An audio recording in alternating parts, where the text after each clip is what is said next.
Silakan.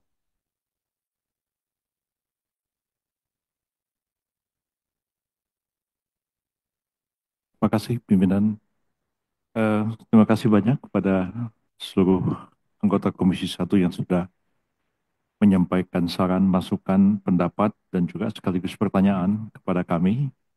Mengingat waktu, saya tidak menjawab satu demi satu, tapi mencoba untuk merangkum semua pertanyaan itu karena ada beberapa esensi pertanyaan yang sama sehingga dapat saya jawab sekaligus untuk menghemat waktu. Pertama yang agak spesifik itu mengenai soal Hambali dan soal Reinhard Sinaga. Saya sudah menegaskan bahwa eh, kasus kedua orang ini tidaklah menjadi prioritas bagi pemerintah untuk segera merepatriasi yang bersangkutan ke sini. Karena memang masalahnya cukup rumit dan complicated.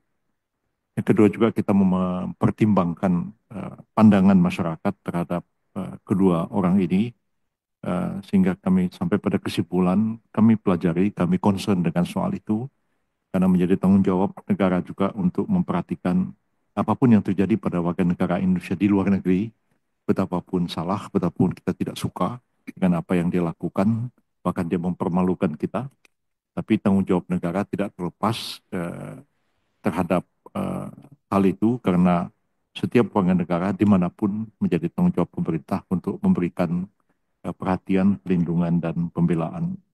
Jadi lebih banyak kasus-kasus lain yang memang perlu ditangani segera, seperti ada sekitar 54 warga negara Indonesia yang dipidana mati di Malaysia, juga di Arab Saudi, dan kami mulai ingin membahas masalah ini dengan Arab Saudi. Itu pembicaraan sudah dimulai, dan juga ini terkait dengan kementerian yang lain yang menangani pekerja migran, juga Kementerian Luar Negeri, ya juga concern terhadap perlindungan terhadap warga negara Indonesia di luar negeri.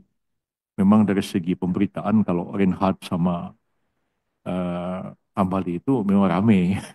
Kalau bicara soal ibu-ibu TKW dihukum mati di Arab Saudi kan nggak jadi berita itu. Jadi sebenarnya menjadi ramai beritanya, tapi pemerintah sendiri proporsional membahas persoalan ini dan tidak memfokuskan untuk mengembalikan Reinhardt atau mengembalikan Hambali, karena masalahnya cukup rumit. Apalagi Reinhardt itu menurut hukum Inggris baru boleh mengajukan permohonan keringanan itu setelah 30 tahun di penjara. Bahkan kemungkinan kalau sekiranya ada negara minta supaya dia ditransfer, itu juga perlu waktu 30 tahun. Jadi nggak mudah kasus itu, memang kasus yang sangat berat, apalagi yang kasusnya Hambali yang tunduk pada hukum militer Amerika Serikat, dan yang bersangkutan ditahan di Guantanamo yang sebenarnya berada di wilayah Kuba, dan hanya pemerintah kita, Ibu Retno juga dulu sudah mengupayakan meminta pada pemerintah Amerika supaya yang bersangkutan diadili. Tapi sampai hari ini tidak pernah diadili. Jadi itu juga masalah terorisme pada satu pihak, pada lain pihak adalah masalah HAM juga. Ya. Tapi kalau masalah terorisme pada waktu itu menjadi fokus pemerintah Amerika Serikat, mungkin sekarang sudah agak berkurang, dan sudah ada beberapa juga warga negara Malaysia yang dikembalikan oleh Amerika Serikat, tapi kita belum ada satu pembicaraan yang agak rinci mengenai Hambali itu. Jadi sudah clear statement saya kemarin, ini tidak menjadi prioritas, tapi pemerintah concern terhadap persoalan ini. Kemudian terus terangnya sebagai kementerian baru, kami belum pernah membahas masalah keamanan laut ini sampai kami mendapat undangan dari Komisi 1, dan walaupun sangat singkat, kami mulai mencoba untuk mempelajari permasalahan ini, dan kami sependapat bahwa memang perlu ada satu langkah pengaturan yang komprehensif untuk mengatasi persoalan keamanan laut ini dengan kita merumuskan langkah seperti apa sebetulnya, penanganan yang seperti apa, institusi seperti apa yang kita akan bentuk, dengan terlebih dahulu menyiapkan satu draft rancangan peraturan perundang-undangan di tingkat undang-undang tentang masalah keamanan laut ini.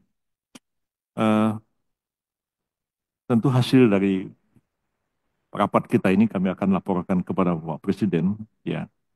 Eh, Kira-kira siapa yang akan eh, menjadi focal point untuk mempersiapkan draft rancangan undang-undang tentang keamanan laut ini.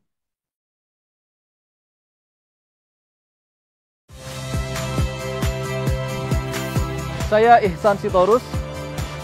Saksikan program-program Kompas TV melalui siaran digital, pay TV, dan media streaming lainnya.